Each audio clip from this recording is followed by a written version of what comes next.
What's up, guys? This is Needles. So, Gaffgarion versus Sterne. I see a lot of people asking if whom was better, the Fell Knight or the Fated Prince. Join me in this video and let's discuss both characters to put an end to this debate once and for all.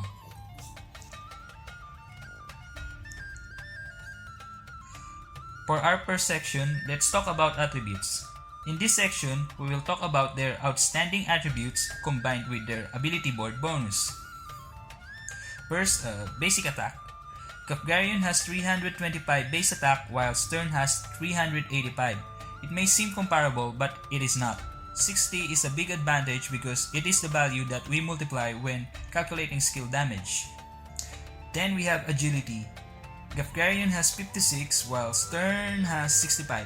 Again, huge difference. Sterne will often dodge and attack more frequently than Gaffgarion.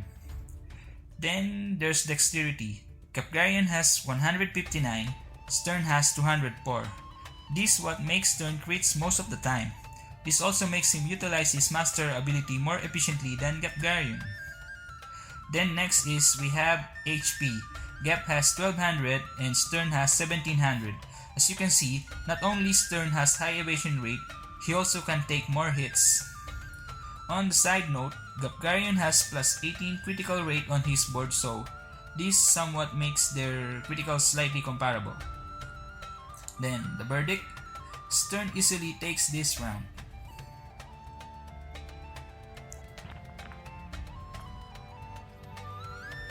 On the next section, let's talk about active abilities. Again, I'll only discuss their outstanding abilities. First, we have Crushing Blow and Paralyzing Edge. Crushing Blow, this skills deals a good chunk of damage. It has a range of 3 panels, pretty straightforward, it is a good skill. Then we have Paralyzing Edge. It has the same range as Crushing Blow. Its damage is lower compared to it, but it can still one-shot mages. It has a paralyzing effect which renders your target unable to move, but you have to max out your fate to make a good use of it. In return, you will be vulnerable to magic attacks and abnormal status as well. Then we have Abyssal Blade versus Hazard Break. Both have the same range of 3 panels. Both has the same AoE of 1 panel on all sides. Both hits like a truck, a very potent team wiper, and both deals damage to themselves. This is actually what make Gaffgarion and Sterne great. Then we have Shadow Blade and Drain Force. Both has range of 3 panels, both has lifesteal. However, Shadow Blade is better because it doesn't rely on its user's max HP. It relies on user's attack instead. Then on Gaffgarion's side, we have Killer Blade. This gives an edge to Gaffgarion because it deals tons of damage and beside that, it gives you the Man-Eater buff. Unfortunately, it only has a range of 2 panels. Gaffgarion is weak. He has a weak defense, so it is a risk. Then on Sterne, we have Shuriken. I personally like this skill. It has a range of 5 panels. You will be able to snipe down mages and gunners because of this. Its damage is decent, plus it is a non-elemental, meaning it won't matter whatever element your target is. However, it is also a disadvantage against tank, because its damage type is slash and tanks are naturally resistant to slash damage. It also means that you will not be able to utilize your natural element against light units like Engelbert. And then he also have Anton.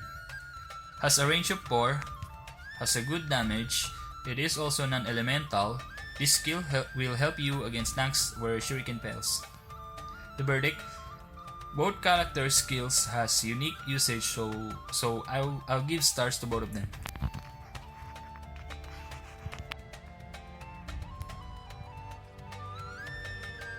Next part, we have buffs. First, we have Deception on Gaffgarion's side. This buff makes Gaffgarion hits like a truck against human targets, an absolute edge over Sterne. Then, Sterne has Hazard Form. It increases Sterne's attack, but it drains his already low HP. Then we have Field Lore. It increases evasion rate, which is good, but Gaffgarion has low base agility, so don't expect him to dodge too much. Then on Stern, he has Hide. Do you know what's better than evasion? It is not being targeted at all. It lowers your hate, making your enemies not to focus on you. Then Stern also have Decider of Fate. It increases your accuracy and it makes your next attack to do critical damage. The buff only lasts for one turn. So, this skill is good if you can reach the enemy in 2 turns. Stern prioritized to cast this at his first turn, so at a big map, it will make him waste it if he cannot reach the target in 2. The verdict: Deception is good, but Hazard form can easily be an alternative to it. Plus, it is effective on all kinds of target. Stern also has Hide for more survivability and Decider of Fate for sure kill on weak targets. So Stern still win this round.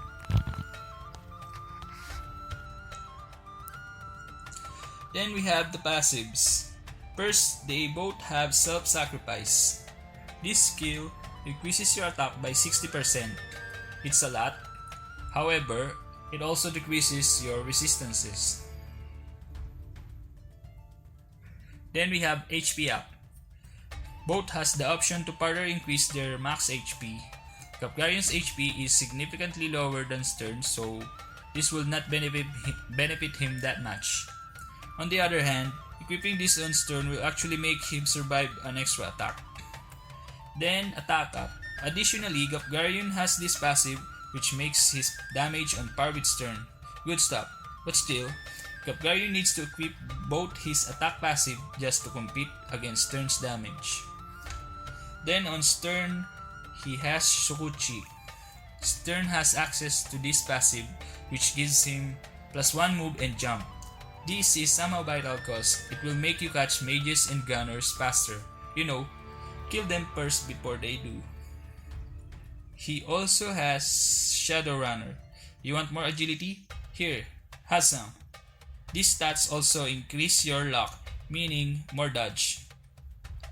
The verdict: due to how versatile Stern's passives are, there's no doubt he wins this round.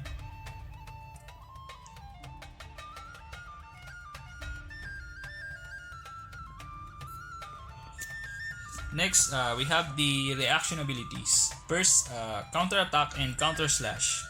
It's basically the same thing. They have the range of 1 funnel.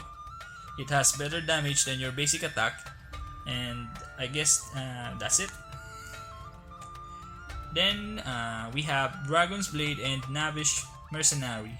They both have lifesteal, but Navish Mercenary has better damage and regen. Dragon's Blade is a joke. The verdict: I'll give them both stars cause most of the time you're gonna stick with their counterattacks, which is basically the same.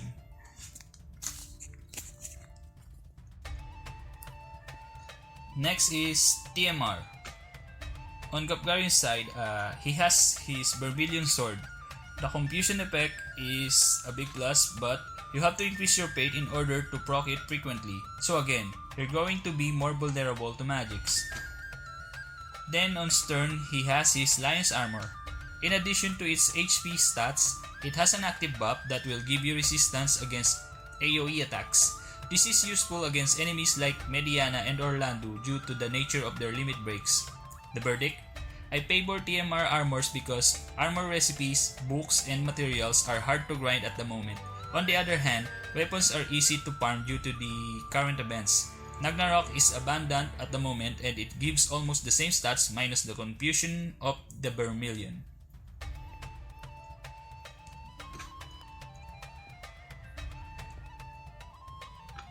Then let's talk about their shard availability. First, Gaffgarion. His shards and job enhancing materials are abundant due to the current events. You can easily max limit break him and max awaken him in no time. Then for Stern, his shards are scarce. Your only source of it is just the Stern Hard Quest, which only allows you to run twice a day. So you'll basically hit a wall at some point unless he gets featured on the upcoming weeks. The verdict: Gaffgarion easily takes this round. For our summary, on the attack department, Gaffgarion's Killer Blade is an absolute beast. You can easily destroy tanks with it. Then on range, Sterne's range is great due to his ninja sub-job. Because of this, he can easily take down key enemy like mages and gunners. Then for the survivability department, Sterne has way more HP and can evade more often than Gaffgarion. Versatility. Sterne is also versatile. You can make him as a tank killer by switching to his soldier job or a mage gunner killer by using his ninja job. You can also make him some sort of fighter by using his HP up instead of self-sacrifice. Then on availability, Gaffgarion can easily be made to level 99 by having him max out.